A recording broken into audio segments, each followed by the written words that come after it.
quintet. I grew up kind of alternately in Missouri and in West Texas, and then went into the Coast Guard, and I was a band director in the Coast Guard for 4 years. And after that, went back to school at the University of Texas and went straight through and got my doctorate there, and then ended up on the faculty there for about 10 years before I got hired over here. And I came here to start a doctoral program in composition at the music school, and directed the orchestra and various things while I was about it. And I mostly what I really do is write classical music, chamber music, symphonic music. But I worked my way through school playing in smoky bars, and fortunately they're not so smoky anymore, at least just around here. It's kind of, I still enjoy playing, and I still enjoy my jazz group. I have a jazz quintet, and we've toured quite a bit in Latin America, here, there, and yon. I also have a big band, and we do a lot of community concerts and social events here and there. So I still have trumpet in hand. Awesome. That's great. So what made you want to do the composition doctorate program here at the university? Well, I knew the gentleman that was taking over as head of the music school here. He was a colleague of mine at Texas, and he asked if I would come over. And so I came to interview, and I wasn't really very serious about it, but I met a lot of people that I felt were really committed to doing a good program here, and I took the job. Awesome. So you've been playing for a long time, obviously. From the progression you told us, it's been a long time, and lots of different places and such. You've mentioned the Coast Guard, and then now you're the smoky bars, and now the non-smoky bars. Is there a certain moment that sticks out on stage to you, or like that you've played any type of event that really? I don't know if there's one particular one. When my quintet was touring a lot for the State Department, mostly in Latin America, it was always interesting to be on Latin American time. So the concert's at 8 o'clock. We get there, and the El Presidente is not there, and so we can't start. So it's 9:30. You know, the people that are there are restless. You know, I said, why don't we just go on and play a few tunes for these? No, can't play until the president comes. So there were a number of things like that. One of the places we played was La Paz, Bolivia, which is the highest capital in the world, and you can't breathe there. And so I would take a deep breath and start to play a phrase, and instead of going, I would go, and I'd be out of air. So I had to find a new way of playing, and my wife is with me. She's a great pianist. She's the keyboard player for the Philharmonic and staff pianist at USC. And so I pressed her into services, so I would go, and she'd play the rest of it, which you can do without breathing much. Yeah, cool. So kind of like, what's that in jazz that's called the response, where Yes. it goes back and forth. So almost pulling that. Okay. Yeah, I think we were back to the field hollers. So. Awesome. Are there certain tunes that you really just like to play, or when you pick up the trumpet to warm up, is there something that just kind of comes to mind that you like to? Well, I'm always grateful when I pick up the trumpet if it works at all. And actually, I do a pretty slow routine to be sure that it's going to respond and that I'm going to have the endurance to play whatever it is.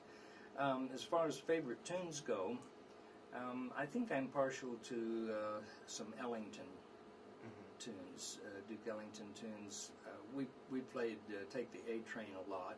It was written by his sidekick, Billy Strayhorn, but you know it's associated with the Duke Ellington band. So we have always played a lot of Duke Ellington tunes, and almost always do one on a concert. So I guess if I had to choose one, now I'm thinking about it. actually, there are a lot of great writers that are responsible for what we now call the Great American Songbook. Harold Arlen's tunes are just pretty magical. He's the one that wrote the music for The Wizard of Oz, so Somewhere Over the Rainbow is his, but also a lot of really bluesy things like One for My Baby and One More for the Road. Yeah, that's his melody. And it's a Johnny Mercer lyric. You know, Johnny Mercer's from Savannah. And so between the two of them, when the two of them collaborated on a song, it was just spectacular. Mm-hmm. Well, you brought this CD in. Is there still one that's available online? Or no? I know there's one on your website, and it links to some other. I think this one may not be. Okay. They do have it in 5 points at Papa Jazz and at Pecknell Music and maybe some other places too. But yeah, on iTunes, not this album, but the one that actually followed it that's on iTunes and CD Baby and various places. So. Cool. If as a jazz, I'm guessing I can call you a jazz musician. I assume that's fair. Well, late at night. Late at night. Is there like another style of music that's coming out like more now, like especially with dubstep and this techno stuff? That do you have ambition, or like would you like to have worked with that kind of music?